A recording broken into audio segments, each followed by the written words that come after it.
comes down to that. It comes down to not having key injuries. It comes down to like, what is Ryan Nielsen as a coordinator, and how do these additions kind of work out? But I mean, we're talking about corner and edge. Like those are two of the premium positions in the NFL. Yeah. And if you're asking me what my main worry about this roster is, it's right there. Can I put on my conspiracy theory hat? Go for it. It's your favorite thing, man. It's one of my favorite things. I was listening to Jeff Schwartz on Barnwell's podcast this week, and he said that, and he's maintained this, that Kyler Murray's already played his last down for the Cardinals. That the Cardinals are going all in on being the worst team in football, eating the DeAndre money. Like, they are completely blowing this thing up. He's not going to play football again for the Cardinals. The Falcons, he talked about, where it was like Barnwell wrote in the piece that we can talk about. It's a little curious that they didn't bring in any competition. Shots fired at Taylor Heineke, local legend, Collins Hill legend. But it was a little weird. It's like, okay, you're really like, there's no real competition here. Like, this is Desmond's job. This is his opportunity. We're going to put our team through, like, we're going to run the piss out of the ball. So we're not worried about that right now. I think he could have that mindset and want to see what Des is. But I am going to hold out the belief, and I'm just sticking to this on June 2nd. Kyler Murray is an Atlanta Falcon before the 2024 season. I think, or the calendar turns to 2024. I don't think it's a big difference. So you're saying before 2024, the year, not I think it's next season. The Falcons are working towards, if they are playing 500 football when Kyler's healthy, and the Cardinals are like, all right, like, Kyler's not coming back. Quarterback midseason. No, you're not. And also, but it's not like he's playing midseason. Here's the difference. What about Kyler Murray possibly makes you think he'd be an Arthur Smith guy? I don't see any of that. He'd be smaller than basically everyone on the offense, for one. Second of all, like, he seems like a bit of a malcontent, and those are kind of the two things that Arthur Smith's like, no, my quarterback's gonna have size, and he's gonna be a team first guy. Carson Palmer was traded midseason to the. I think if it's a midseason trade, it's Ryan Tannehill. Like, I don't think so. I think it's Kyler. And what I've learned from Terry Fontenot is that man is going to go BPA, and he's going to look at it as just like the Bijan, the Kyler, and we're just going to put as many dudes where it's like, can you imagine defending some of the open space stuff with Bijan and Kyler? Why didn't they go for Lamar? If that's I think it was contract money. Like, Kyler's already locked in, and Kyler wasn't healthy. I'm like, he's not playing for the first half of the year.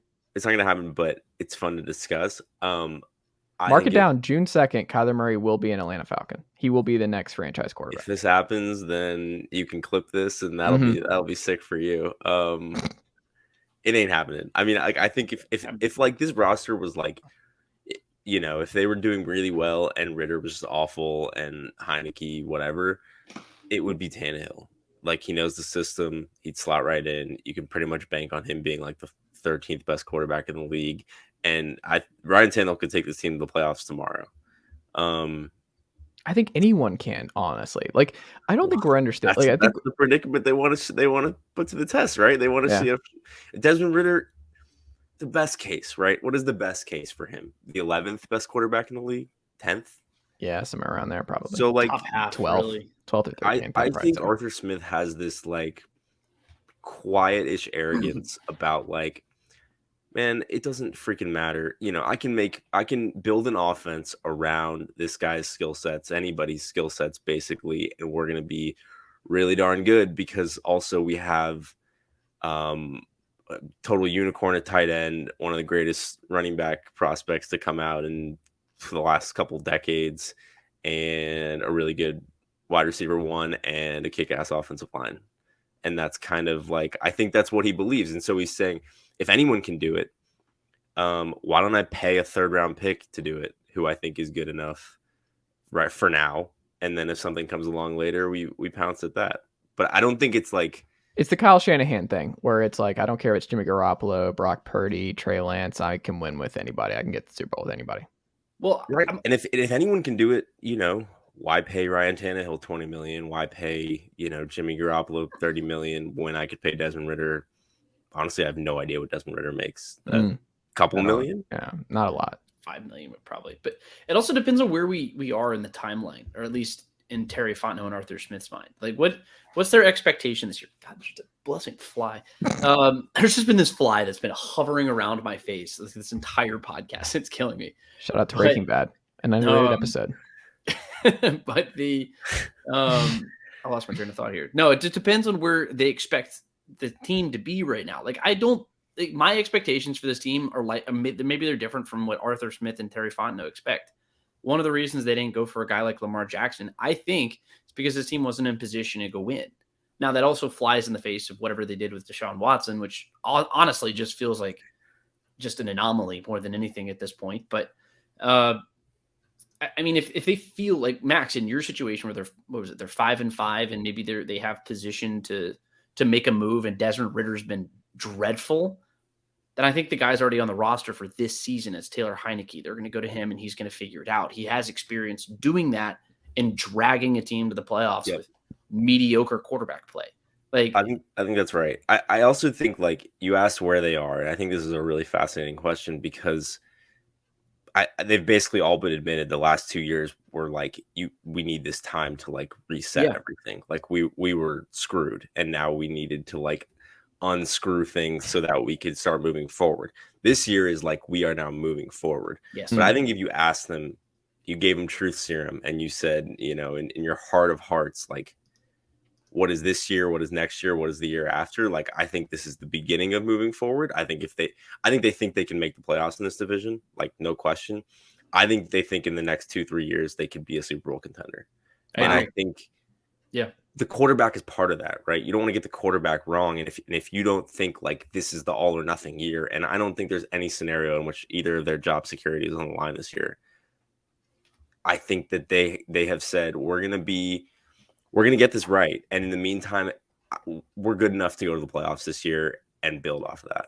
I think their job security is on the line if it's like I think 5-11 gets you fired, or 5-12.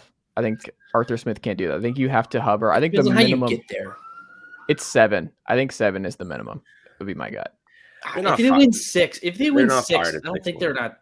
If they win 6 games, I don't think they're 6-11's bad.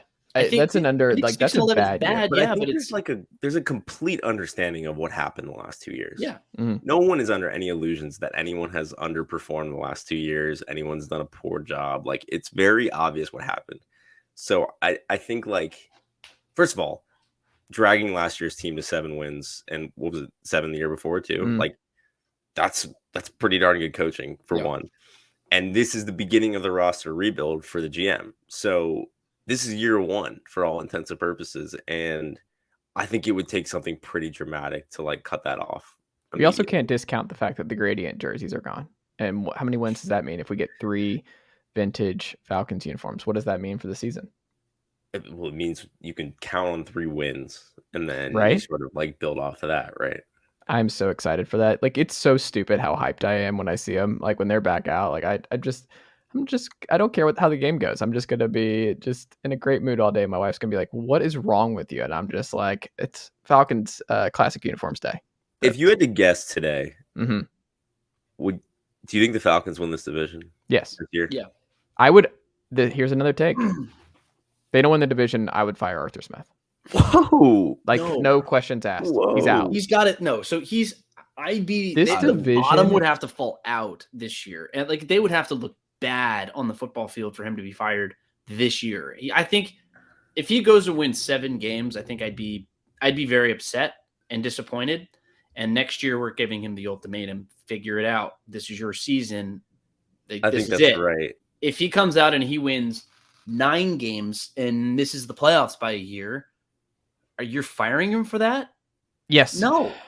Absolutely you're not. out. This division with Baker Mayfield and raw offense. Arthur Blank has no history of acting like that. John Gruden is installing the New Orleans Saints offense. We've got Bryce Young who can't see over his offensive linemen to start Carolina camp. It would be a black eye for Arthur Smith, but the way that this roster is constructed, it's finally looking like a team in his image. Great. Kellen Moore can come in and coach that roster that's ready to go. Great.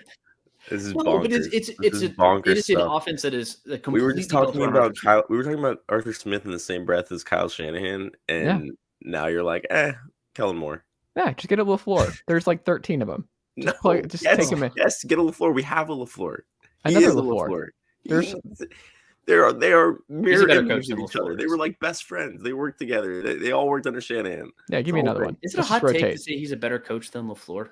Which one? Are we talking about I don't the Green Bay Packers coach? Green Bay LaFleur. I don't think we know yet. Yeah, we'll know more this year with Jordan Love. That's fair. Yeah. I mean, because he had Aaron Rodgers and